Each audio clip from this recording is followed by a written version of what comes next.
Bonjour mesdames et messieurs, bienvenue sur votre chaîne une fois de plus. Ici, je vous présente des opportunités. Aujourd'hui, nous allons voir quelle est la stratégie à adopter pour les retraits sur iMarketing. La stratégie efficace à adopter pour les retraits sur iMarketing. C'est ce que nous allons voir aujourd'hui. Mais avant de commencer, je tiens à rappeler une chose, je ne suis pas un conseiller financier. Donc, tout ce que je peux dire, vous pouvez l'accepter ou le refuser. Donc, je décline toute responsabilité sur vos investissements. Je ne suis en aucun cas un conseiller financier. Sachez que les business en ligne présentent des risques, des pertes d'argent, des risques de scam. Voilà, nous sommes partis. Et également, si vous êtes nouveau sur la chaîne, merci de vous abonner et laisser un like. Voilà, aujourd'hui, comme je vous ai dit, nous allons voir quelle est la stratégie à adopter, la stratégie efficace à adopter pour les retraits sur iMarketing.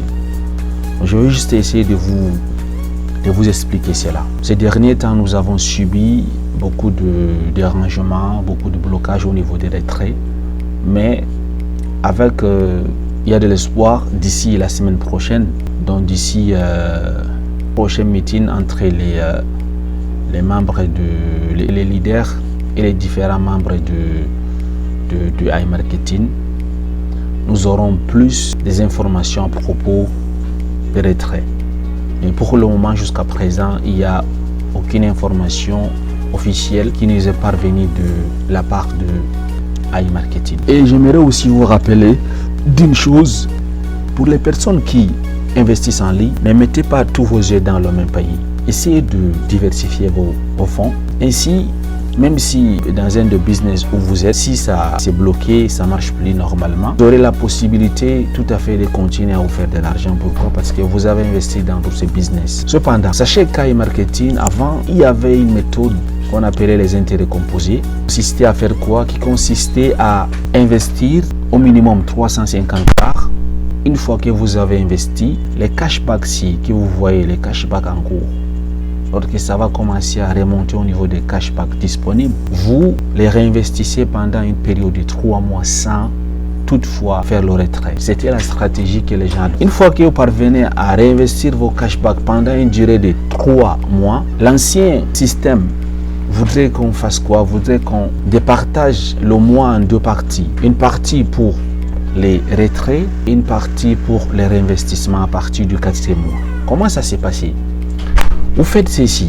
À la 3e mois, qu'est-ce que vous faites? Dès le début du mois, vous comptez les 10 premiers jours sans réinvestir vos cashbacks, vous les cumulez. Maintenant, le 10e jour du mois, vous faites le retrait. Tout ce que vos robots vont vous générer à partir du 11e jour du mois jusqu'à la fin du mois, jusqu'au 30, vous les réinvestissez. C'est la stratégie que nous avions adoptée depuis l'année passée. Mais cependant, j'ai fait des études, j'ai essayé de me pencher sur la question. Je me suis dit, comme c'est un business en ligne, et qu'on ne sait jamais quand est-ce que ça peut s'arrêter, pourquoi donc vouloir attendre autant? Pourquoi perdre du temps? Pourquoi attendre pendant 3 mois avant de faire son premier retrait?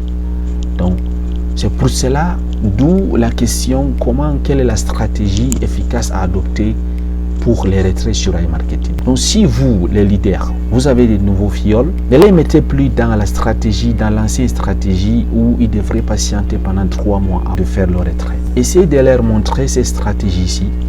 Pour cela, suivez-moi jusqu'à la fin de la vidéo. La stratégie veut que nous fassions quoi? Ces stratégies, ce que vous allez faire, c'est tout juste dès le 1er mois, lorsque vos cashbacks en cours commenceront à monter au niveau des cashbacks disponibles. Ce que vous allez faire, supposons par exemple ici maintenant j'ai 47 $, n'est-ce pas? Les 47 $, la nouvelle stratégie veut que j'ai réinvesti les 2 tiers. Les 2 tiers de 47 $ et le 1 tiers, je cumule, je laisse. Donc nous allons faire le calcul ensemble. Ce que vous allez faire, vous prenez ce que vous avez comme cashback disponible, les 47 $ disponibles, vous le divisez par 3. Vous avez 15. Donc vous allez rester avec les 15. Et le reste, vous allez réinvestir. C'est-à-dire, vous prenez, vous faites 47, vous divisez par, vous faites moins 15 puisqu'on avait déjà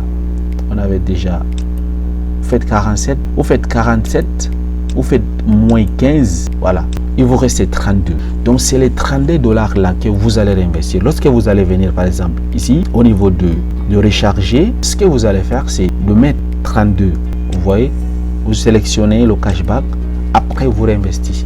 C'est ce que vous allez faire. Mais comme moi, je ne veux pas réinvestir puisque les 47 que vous voyez, c'est parmi les 1 tiers que j'ai gardé. Donc, je ne peux pas les réinvestir. C'est l'argent que je vais retirer. Mais je suis en train de cumuler. Chaque jour, je vois si ça a augmenté. Je viens, je réinvestis ce qui a augmenté et je cumule. Ainsi de suite, jusqu'à ce que j'atteigne une somme que je vais retirer, je retire. Si mon objectif c'est 500 dollars, j'attends jusqu'à 500 dollars. Si mon objectif c'est 100 dollars, j'attends jusqu'à 100 dollars avant d'initier le retrait. Mais je ne vais jamais donc réinvestir tous ces 47 dollars. Parce que hier, lorsque j'avais réinvesti, j'étais à 40. Ça c'était pour moi et j'ai réinvesti les 36. Maintenant, ce qui a ajouté, c'est juste 7. Donc les 7, je ne peux pas encore les réinvestir. Je dois patienter peut-être d'ici demain. Si j'atteins 50 dollars, qu'est-ce que je fais? Si j'atteins 50 dollars, par exemple demain, ce que je fais, je viens ici. D'abord, je fasse ici. Je fais 50, je fais moins, puisque j'avais 40. Moins 40. Il va rester 10. Donc même les 10 là, je ne peux pas réinvestir. Donc il me faut moins 55. Donc si on suppose que demain, je trouve que j'ai 55 ici au niveau de 47. 55, je fais moins 40 puisque j'avais 40 hier. Il va rester 15. Et maintenant les 15 là, c'est ça que je vais diviser par 3. Je garde une partie et les deux parties, je réinvestis. C'est-à-dire, il va rester 5. Donc ce que je fais 15 moins 5, 15 moins 5, ce qui va rester 10. Et je réinvestis les 10. Au niveau des 40, je cumule, ça devient 45. Ainsi de suite jusqu'à ce que j'atteigne la somme voulue. Après, je passe au retrait. C'est ainsi que je fais. Maintenant, si vous ne voulez pas trop calculer, ce que vous allez faire, vous pouvez directement diviser la somme que vous avez trouvée ici, là, pour trouver exactement ce que vous voulez. Donc, réinvestir. Donc, comment donc connaître son 2 tiers? Vous allez juste venir ici. Vous faites par exemple, supposons que vous avez 100 dollars dans votre compte. Vous voulez savoir les 2 tiers de 100 dollars représentent combien. Vous faites juste 100 divisé par 1,5. À ce moment, vous allez réinvestir 66 dollars. Et le reste, vous gardez. 66 dollars représentent les 2 tiers de 100 dollars. Donc, c'est ce que vous allez faire. Ainsi, avec cette stratégie, si jamais l'entreprise venait à peut-être à partir avant les 3 mois, vous avez quand même pu enlever quelque chose. Mais imaginez une personne qui investit et attend pendant 3 mois. Il n'a jamais retiré. Et c'est vrai que c'est bien, c'est une bonne stratégie si c'est des entreprises que vous êtes sûr. Mais vous savez, les activités en ligne, personne n'est jamais sûr. Donc, moi, je vous conseille d'appliquer cette nouvelle stratégie de retrait. Ainsi, même si l'entreprise venait à partir, vous avez quand même pu sauver quelque chose. Mais si jamais vous essayez de pratiquer l'ancienne stratégie qui est de patienter pendant 3 mois avant de commencer à faire les retraits, bon, je ne sais pas ce qui va se passer dans 3 mois, mais prenez donc ce que vous voyez dès que possible en pratiquant cette stratégie. En même temps, votre robot continue à fonctionner normalement avec les 2 tiers. Et en même temps, vous êtes en train de vous sucrer un peu votre poche en enlevant les 2 tiers. Ainsi de suite, c'est pas une grande somme, mais vous avez quand même pu en faire quelque chose. Imaginez une personne qui a investi 350 dollars. Il a commencé cette stratégie dès son premier mois.